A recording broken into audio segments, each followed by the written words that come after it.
আমাৰ পৰম পবিত্ৰ প্ৰভু যীশুখ্ৰীষ্টৰ নামত নমস্কাৰ প্ৰিয় শ্ৰোতা। আজিৰ শাস্ত্ৰ পাঠ মথিয়ে লিখা শুভবাৰ্তা 4 নম্বৰ অধ্যায়ৰ 18 পৰা 22 নম্বৰ পদ।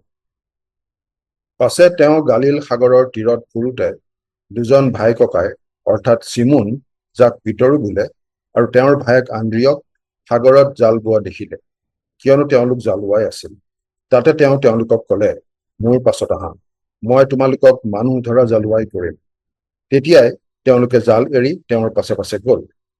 আৰু তেওঁ তাৰ পৰা আগুৱাই গৈ আন দুজন ভাই ককাই অৰ্থাৎ চিবদিয়ৰ পুতেক জাকুব আৰু তেওঁৰ ভায়েক জোহনক তেওঁলোকৰ বাপেক চিবদিয়ৰ সৈতে নাৱত নিজৰ নিজৰ জাল বাতি থকা দেখি তেওঁলোককো মাতিলে।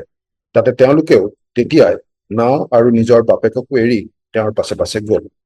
সেই আছিল মথিয়ে লিখা শুভবাৰ্তা 4 নম্বৰ অধ্যায়ৰ 18 পৰা 22 নম্বৰ পদ। প্ৰভু যীশুখ্ৰীষ্টই নিজৰ শিষ্যসকলক নিজে আমন্ত্ৰণ কৰিছিল বিভিন্ন সময়ত বিভিন্ন ধৰণে।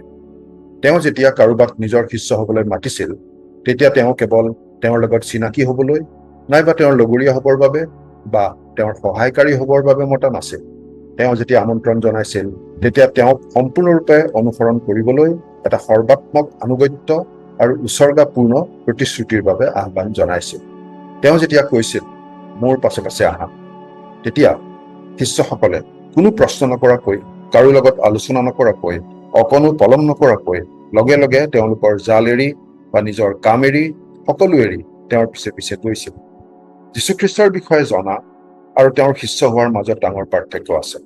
যীশুখ্ৰীষ্টৰ এই আহ্বান আজিও মানুহলৈ আহি থাকে।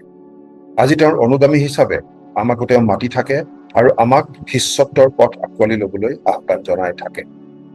যীশুখ্ৰীষ্টৰ শিষ্য হোৱা মানে গীৰ্জালৈ যোৱা বা যীশুখ্ৰীষ্টৰ বিষয়ে জনা আৰু তেওঁক বিশ্বাস স্থাপন কৰাতকৈ অধিক।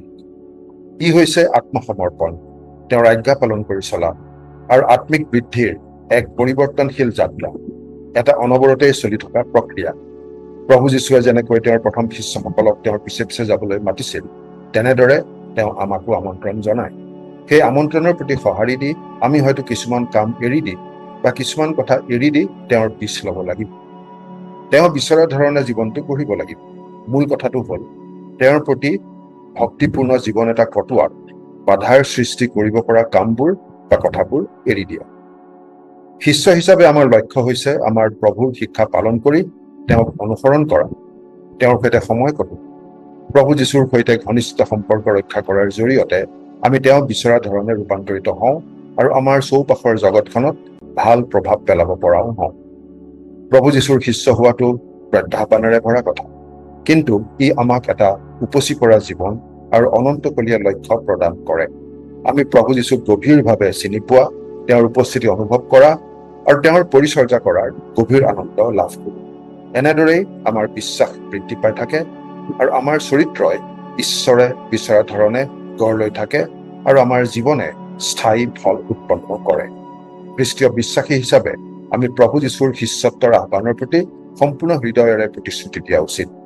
আমাৰ জীৱনবোৰ তেওঁৰ প্ৰেম, অনুগ্ৰহ আৰু জীৱন পৰিৱৰ্তন কৰিব পৰা শক্তিৰ সাক্ষ্য হোৱা উচিত। প্ৰাৰ্থনা কৰিম।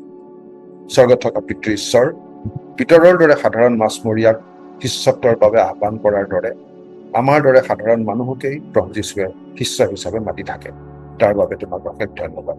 তুমি সকলো সময়তে আমাৰ লগত আছা বুলি অনুভৱ কৰি তোমাক যেন নিষ্ঠাৰে অনুসৰণ কৰি থাকিম, আমাক এনে আশীৰ্বাদ কৰা। আজিৰ দিনটো তোমাৰ হাততে গতাইছো। ত্ৰাণকৰ্তা প্ৰভু যীশুৰ নামত, আমেন।